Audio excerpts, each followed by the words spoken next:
Jaina Tales Odia. Horror, mystery, dark stories.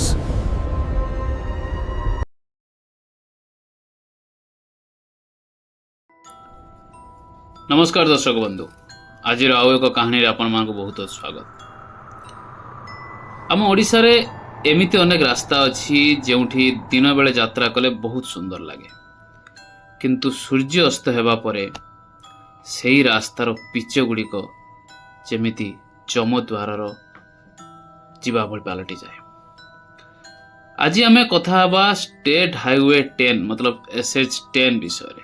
Sambalpur ठारू झारसुगुड़ा जाउथिबा सेही रास्तार एक निर्दिष्ट अंचल अछि जेउठी गाड़ी चलाउथिबा लोकंकु एक एमिति दृश्य देखा जाए जहाँ सेमानंकर हृदस्पंदन बंद कर देवा पई यथेष्ट।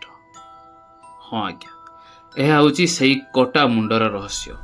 आसतु जानिबा जड़े व्यक्ति घटिथिबा सेही कला रातिर सत्य घटनाटी। आरंभ करने पूर्वर यह हरर मिस्टीरियस और क्राइम स्टोरी देखापी चैनल को सब्सक्राइब करने को बिल्कुल भूलिए ना। तो चलते सांग मैंने एवं कहानी को स्टार्ट कर। घटनाटी घटीला प्राय 2 वर्ष तल। समीर नामक जड़े युवक जी संबलपुर एक प्राइवेट कंपनी रे काम करती। से दिन कंपनी रे किछि अधिक काम थिबारु तांकु फेरिया बेलू राति प्राय 11टा बाजी जाइथिला। समीर को झारसुगुड़ा जावाकू थिला तो साधारणतः सही रास्तार राति रे बहुत ट्रक चलाचल करे, किंतु सही निर्दिष्ट शनिवार राति रे रास्ताटी असाधारण भावे सुनसान थिला। आकाश रे कला बादल घेरी रही था एवं केउटी केउटी झिपिझिपि वर्षा मध्य होतिला। समीर निजर बाइक रे अति द्रुत गति रे घर अभिमुखे बाहरिला। समीर कौन करे ना सब बेले निजकू जड़े साहसी व्यक्ति बोली भावे। से भूत प्रेत कथा को केबे विश्वास ही करे नाही, किंतु से दिन राति रे ताकू काहेकि के जाने एक अजब प्रकार अशांति अनुभव होतिला। ताकू लागुथिला जेमिति किए जणे ता पछरे अछि बोली।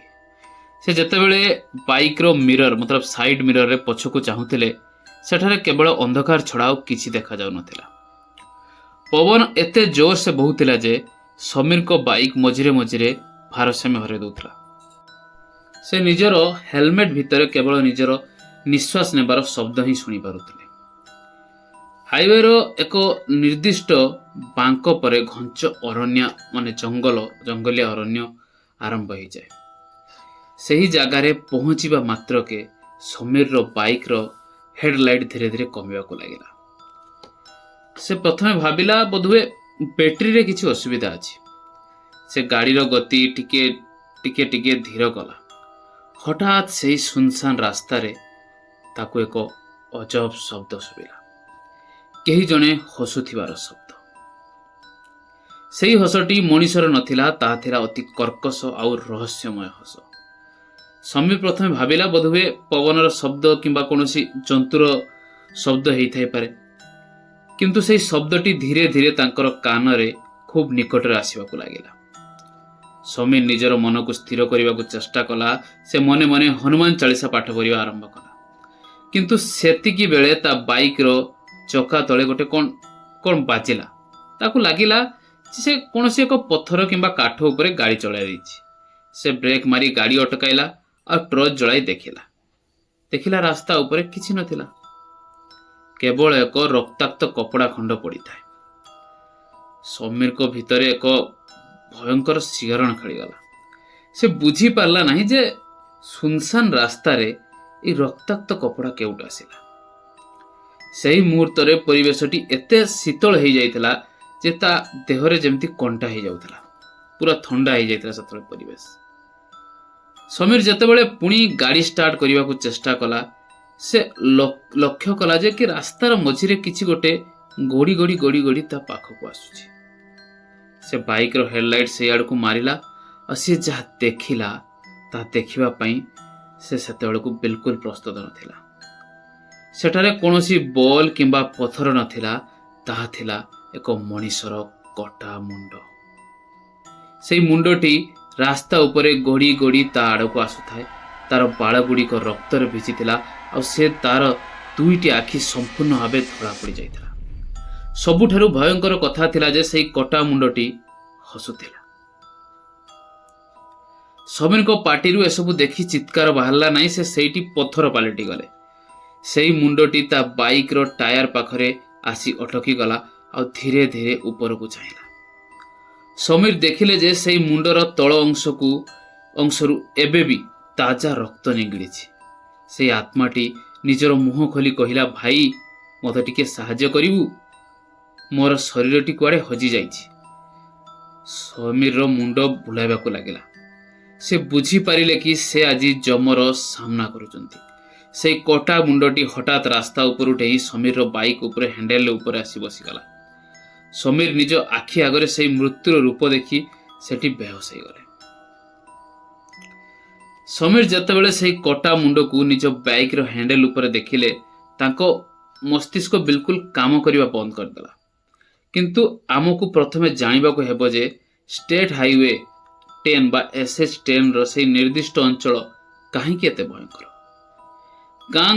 ଗାଁର ଯେଉଁ ସେ ବୟସ୍କ ଲୋକଙ୍କ କହିବା ଅନୁଯାୟୀ ପ୍ରାୟ 20 ବର୍ଷ ପୂର୍ବରୁ ସେହି ସ୍ଥାନରେ ଏକ ଭୟଙ୍କର ସଡ଼କ ଦୁର୍ଘଟଣା ହୋଇଥିଲା।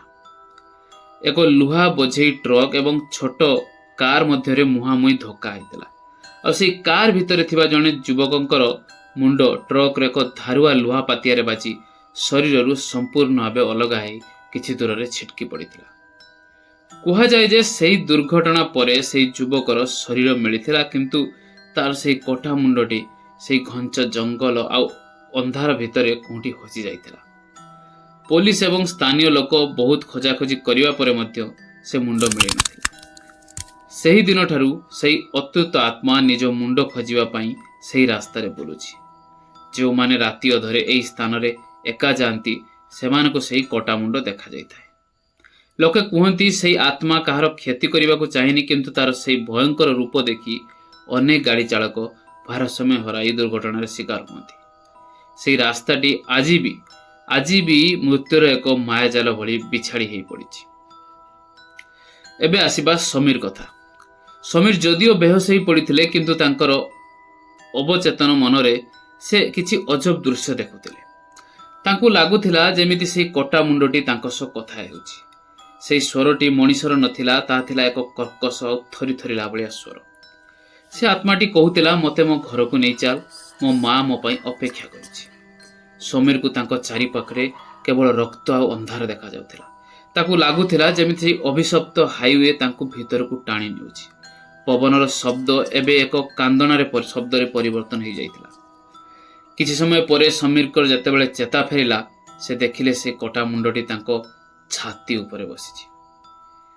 ତାର ସେହି ଧଳା ଆଖି ଦୁଇଟି ସମୀରକୁ ଏମିତି ଚାହିଁଥିଲେ ଯେମିତି ସେ କିଛି ତାଙ୍କ ଆତ୍ମାକୁ ପଢ଼ିବାକୁ ଚେଷ୍ଟା କରୁଛି।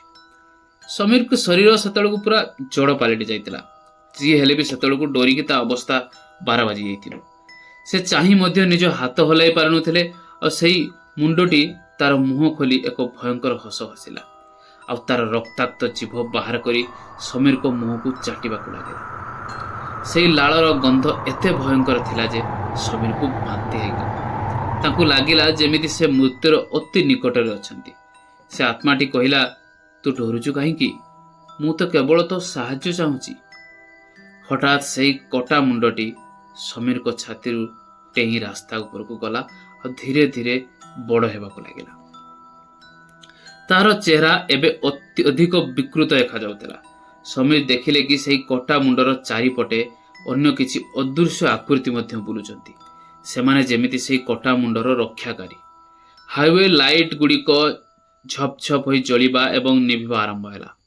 ପବନ ଏତେ ଜୋରରେ ବହିବାକୁ ଲାଗିଲା କି ରାସ୍ତା କଡ଼ର ବଡ଼ ବଡ଼ ଗଛ ଗୁଡ଼ିକ ଯେମିତି ଭାଙ୍ଗି ପଡ଼ିବ ଭଳି ଲାଗୁଥିଲା। ସମୀର ବୁଝିପାରିଲେ କି ଏହା କୌଣସି ଜଣେ ଆତ୍ମାର ଖେଳ ନୁହଁ, ବରଂ ସେହି ରାସ୍ତାଟି ନିଜେ ଏକ ଜୀବନ୍ତ ଅଭିଶାପ ପାଲଟିଛି। ସମୀର କୌଣସି ମତେ ଉଠିବାକୁ ଚେଷ୍ଟା କଲେ ଆଉ ସେ ନିଜର ବାଇକ୍ ଚାବି ଖୋଜିବାକୁ ଲାଗିଲେ, କିନ୍ତୁ ତାକୁ କିଛି ମିଳିଲା ନାହିଁ ସେଠାରେ। ସେହି ସମୟରେ ତାଙ୍କୁ ଲାଗିଲା ଯେମିତି କେହି ଜଣେ ତାଙ୍କ ଗୋଡ଼କୁ ପଛରୁ ଜୋରରେ ଟାଣୁଛି। ସେ ତଳେ ପଡ଼ିଗଲେ ଆଉ ତାଙ୍କୁ ଘୋଷାରି ସେହି ଜଙ୍ଗଲ ଭିତରକୁ ନିଆଯାଉଥିଲା। ସମୀର ଚିତ୍କାର କରୁଥିଲେ, କିନ୍ତୁ ତାଙ୍କର ସ୍ୱର ସେହି ସୁନସାନ ହାଇୱେରେ କେଉଁଠି ଯେମିତି ହଜି ଯାଉଥିଲା। ସେହି କଟା ମୁଣ୍ଡଟି ପବନରେ ହସି ହସି ତା ସାମ୍ନାରେ ଆସି ଠିଆ ହେଲା ଆଉ ତାର ସେହି ଦାନ୍ତ ଗୁଡ଼ିକ କଡ଼ମଡ଼ କରିବାକୁ ଲାଗିଲା। ସମୀର ଜାଣିଥିଲେ ସେ ଯଦି ସେ ଏବେ କିଛି ନ କରନ୍ତି ତେବେ ତାଙ୍କର ମୁଣ୍ଡ ମଧ୍ୟ ସେଇ ଆତ୍ମା ପରି ଶରୀରରୁ ଅଲଗା ହେଇ ସେଇ ହାଇୱେରେ ସବୁଦିନ ପାଇଁ ରହିଯିବ। ସମୀରକୁ ଯେତେବେଳେ ଜଙ୍ଗଲ ଭିତରକୁ ଘୋଷାଡ଼ି ନିଆଯାଉଥିଲା ସେତେବେଳେ ତାଙ୍କ ମନରେ କେବଳ ନିଜ ପରିବାରର ଚେହେରା ନାଚି ଉଠୁଥିଲା। ସେ ଜାଣିଥିଲେ ଯେ ସେହି କଟା ମୁଣ୍ଡର ଶକ୍ତି ସାଧାରଣ ନୁହଁ। ସେହି ଅଦୃଶ୍ୟ ହାତ ଗୁଡ଼ିକ ତାଙ୍କ ଗୋଡ଼କୁ ଏତେ ଜୋରରେ ଜାବୁଡ଼ି ଧରିଥିଲେ ଯେ ତାଙ୍କ ଚର୍ମ ଯେମିତି ଛିଣ୍ଡିଯିବା ପରି ଲାଗୁଥିଲା। ଘୋଷାରି ନେବା ପରେ ହେବା ଯୋଗୁଁ ତାଙ୍କ ପିଠି ଏବଂ ହାତ ଅନେକ କ୍ଷତ ମଧ୍ୟ ସୃଷ୍ଟି ହୋଇଯାଇଥିଲା। ସେ କଟା ମୁଣ୍ଡଟି ତାଙ୍କ ଆଖି ସାମ୍ନାରେ ଭାସୁଥିଲା ଆଉ ପ୍ରତି ମୁହୂର୍ତ୍ତରେ ତାର ହସ ଅଧିକ ବିକଟାଳ ହୋଇଯାଉଥିଲା। ତାର ସେହି ଲାଲ ରକ୍ତାକ୍ତ ଆଖିରୁ ଯେମିତି କିଛି କଳା ଧୂଆଁ ବାହାରୁଥିଲା, ଯାହା ସମୀରକୁ ଚେତନାରୁ ଗ୍ରାସ କରିବାକୁ ଚେଷ୍ଟା କରୁଥିଲା। ଠିକ୍ ସେତିକି ବେଳେ ସମୀରର ହାତରେ ଏକ ଶକ୍ତ ଜିନିଷ ବାଜିଲା। ସେ ଦେଖିଲା କି ତା ବ୍ୟାଗରେ ଥିବା ଏକ ପବିତ୍ର ଧାତୁଆ କଡ଼ୁଆ ଥିଲା, ଯାହାକୁ ତାଙ୍କ ମା ତାକୁ ସୁରକ୍ଷା ପାଇଁ ପିନ୍ଧିବାକୁ ଦେଇଥିଲେ କଳା। ସେ ସେହି କଳାଟିକୁ ଜୋରରେ ଧରିଲା ଆଉ ନିଜର ସମସ୍ତ ଶକ୍ତି ଘଟାଇ ଚିତ୍କାର କଲା, ଜୟ ମା ସମଲେଶ୍ୱରୀ।